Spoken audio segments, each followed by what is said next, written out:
गोजरा में पाक फौज से यकजहती के लिए शानदार रैली निकाली गई। चौधरी गुलाम शबीर की रिपोर्ट के मुताबिक अंजुमन ताजरान रेलवे रोड गोजरा के ज़ेर तमाम सरपरस्त आला चाचा मुनीर अहमद की क़यादत में एक अजीमुल शान रैली निकाली गई।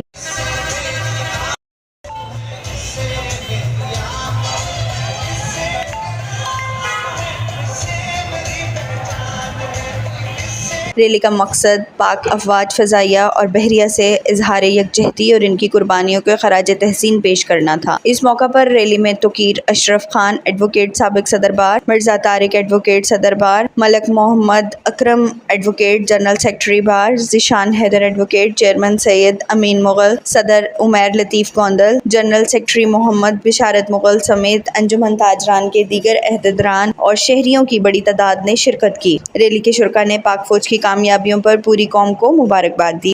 और पाक फौज के बगैर ना ये कौम है और ये कौम हमेशा पाक फौज के साथ ही है और इंशाअल्लाह ताला रहेगी।